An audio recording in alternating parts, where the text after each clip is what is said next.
Inakusahan ni dating House Speaker Pantaleon Alvarez si Speaker Martin Romualdez na nanguna sa People's Initiative para amyendahan ang 1987 Constitution at ginagamit pa ang mga programa ng gobyerno para akitin ang mga individual na lumagda sa Charter Change Petition. Inihayag ni Alvarez na partikular na ginagamit umano ng grupo ni Romualdez ang AICES para pumirma ang mga tao kung saan bibigyan sila ng 5,000 basta pumirma sila sa petisyon. Dahilan na nakuha ng mga ito ang 3%, ang Assistance to Individuals in Crisis Situation ay isang social welfare service na ibinibigay ng Department of Social Welfare and Development na nagbibigay ng suporta, medical assistance, burial aid, transportasyon, edukasyon, pagkain, at financial assistance sa mga individual o pamilya na nangangailangan.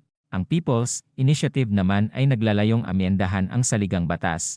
Ibinunyag din ni Alvarez na bukod sa pirma, lalong-lalo na ang mga negosyante, ay pinangakuan na waived na ang kanilang realty taxes. Tinukoy pa ni Alvarez na ang Tingog Party List ang namimigay ng assistance to individuals in crisis situation at isa si Representative Yeda Marie Romualdez ang asawa ni Speaker Romualdez. Samantala, mariing itinanggi ni Romualdez ang akusasyon ni Senator Amy Marcos na siya ang nasa likod ng People's Initiative. Hinamon naman ni Romualdez ang pinsang senadora na maglabas ng kanilang ebidensya. Inihayag naman ni Alvarez na inaasahan na itatanggi ito ni Speaker. Hindi naman talaga aamin yan dahil alam niyang may liability siya sa anti-graft or pwedeng kasuhan kung talagang aaminin niya yon, pahayag ni Alvarez. Umami na po si Secretary Remulla. Tutuluyan po talaga nila ang mag-amang Duterte sa ICC. Kinumpirma niya na dahil po sa mga resolusyon na ipinasa ng Kamara, ngayon daw ay makikipagtulungan na sila sa ICC at ang pinaka-importanting pagtutulungan ay yung pag-aaresto sa mag-ama kapag sila po ay naisyuhan na ng warrant of arrest.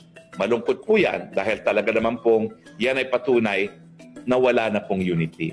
Dahil paano naman makiki-unity pa ang mag-amang Duterte na makiki-cooperate na ang Marcos administration sa ICC para sila dakapin at ikulong sa ICC.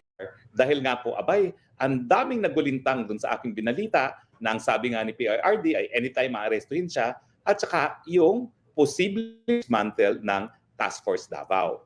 So, kaya po tayo naging spokeshour para linawin. Unang-una, binibigyan po ng kumpirmasyon na sinabi talaga sa akin yan ni dating Presidente Rodrigo Roa Duterte na anytime pwede siyang arestuhin. Pinaninindigan ko po yun. Pero nung tinanong ko siya, saan mo nakuha yung impormasyon na yan? Dahil nasa telepono lang kami nag-uusap, ang sabi niya, ay, hindi ko pwede sabihin dahil nasa telepono tayo. Okay? Pero siguro naman, naniniwala kayo dahil siya dating presidente, ang dami niyang sources of intel. No? So ako, hindi ako nagdududa kapag nanggaling sa bibig mismo ni dating presidente na may banta na siya arestuhin. Ngayon, kaya naman ako nagsuspox hour ngayon kasi baka isipin daw ng taong bayan, ito sa pananaw ni PRRD, na takot siya doon sa warrant of arrest. Hindi po. Ang sabi niya, kung ang warrant of arrest ay galing sa International Criminal Court, haharapin ko sila, pero hindi ako magpapahuli ng buhay. 80 years old na ako, okay na ako. So wag po kayo mag-alala ha, hindi po sa natatakot ang Presidente Rodrigo Roa Duterte kung meron ng warrant of arrest laban sa kanya. Hindi siya magpapabuhay na, hindi siya magpapa-aresto ng buhay. Malinaw po yan. 80 years old na raw siya matapos lumabas yung balitang yan. Abay, ang PNP nag-issue na ng statement. Hindi daw nila isi-serve ang warrant of arrest ng ICC dahil hindi na nga tayo miyembro ng ICC. Na-position din namin na nung nagsimula ng preliminary investigation, 2 taon matapos tayo bumitiw, too late. Kasi yung ating pagbibitiw naging epektibo 1 taon matapos natin ma-deposit tong instrument of withdrawal. 2 years sila nagkuha ng permiso para mag-preliminary investigation. Too late the hero, natulog sa kangkungan. Hindi po takot si Presidente Duterte, hindi siya magpapabuhay ng buhay. Hindi siya magpapahuli ng buhay. Ano ba hindi magpapabuhay ng buhay? Hindi po siya magpapahuli ng buhay. 80 anyos na siya, okay na siya. Malinaw po tayo dyan. Ngayon, lilinawin ko rin po, nung aking siniwalat na posibleng pag-dismantle sa Task Force Davao, yung impormasyon na yan, hindi po galing kay PRRD. At hindi ko po sinabi na utos yan ni PBBM. Yan po yung impormasyon na nakuha ko sa isang very well-placed na informant na taga Armed Forces of the Philippines din. Okay? So, nag-issue po ng statement, hindi lang statement, ng video ang Chief of Staff, si General Browner, at saka yung tagapagsalita ng Armed Forces of the Philippines na wala raw katotohanan yan. Well, nagagalak naman po ako na walang katotohanan yan. Kasi nga, kaya ko siniwalat yan, walang dahilan para ma-dismantle ang Task Force Davao. Unang-una, hindi po yan private army ng mga Dutertes. Ang Task Force Davao po ay isa sa pinaka-epektibong paraan para makontra ang mga terorista at iba pang security threat, hindi lang sa Davao, kundi sa buong Mindanao. So kung i-abolish yan dahil nga sa politika, dahil ang tingin nila private army yan ni Presidente Duterte, ang magsasuffer po, ang magdurusa, ang mga taga Mindanao. Makokompromisa po yung kapayapaan sa Mindanao. Mantakin niyo po, napakatahimik ng Davao. And yet, katabi niyan, ang BARM, ang Maguindanao. Nasa gitna po yan nung talagang magugulong mga probinsya. At Task Force Davao talaga ang nagpanatili ng kapayapaan. Hindi lang po sa syudad ng Davao o sa Davao Region, kundi sa buong Mindanao. So, maraming salamat, General Browner. Maraming salamat sa spokesperson dahil yan po ang ating intensyon. Nang linabas natin yung impormasyon na yan, hindi po dapat matuloy ang pagdidismantle ng Task Force Davao. Hindi po yan private army ng mga Duterte. Yan po ay para sa seguridad ng mga taga Davao at taga Mindanao. So yun lang naman po ang pakay natin sa ating Special Spokes Hour. So, meron ba tayong mga komento? Tignan po natin ang mga komento natin at talaga naman pong napaka-disturbing nito mga balitang ito. Vicente Esplana, good evening, Attorney H. Roque, tama lang yan na siniwalat nyo sa balak kay Attorney Roque, mas mainam na lang na mauna kaysa mabulaga tayo. Well, alam na po natin yan. So wala na po tayong mabubulaga ha. Salamat po sa mga kapulisan na nagsabing hindi nila isuserve ang warrant of arrest ha. Pero meron pa pong mga po pwede mag-serve ng warrant of arrest. NBI, hukbong sa datahan ng Pilipinas. Okay? Kim Yu, di matakot si Tatay Digong, kasama mo po ang taong bayan. Yun nga po. Yan ang naging leksyon ng siniwalat ko yan. Grabe ang naging pag-alala at pati paggalit ng taong bayan.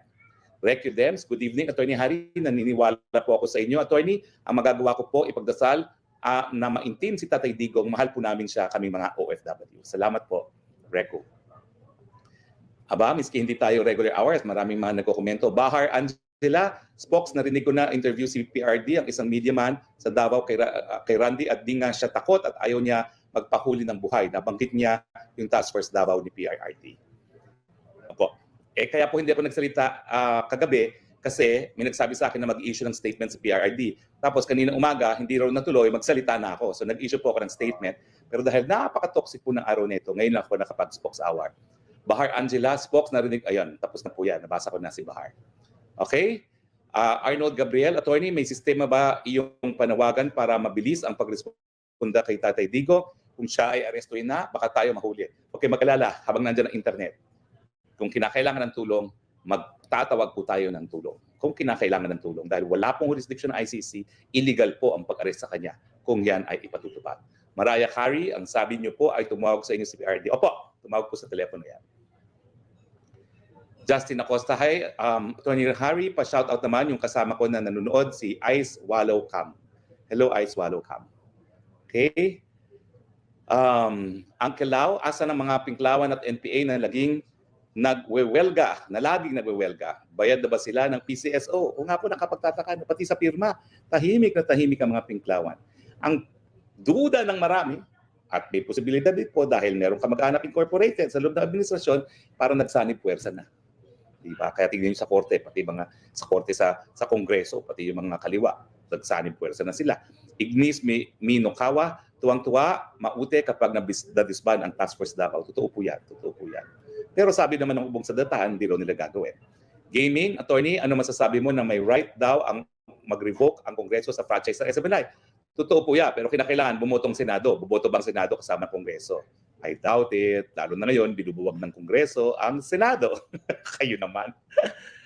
Rakil Ramo, ingatan mo si Tatay Digot, Attorney. Balik ka na naman ang droga at krimen. Ano ba naman ito, Attorney? Talaga nga po nakakalungkot, no? Kayo po nagsasabi niyan.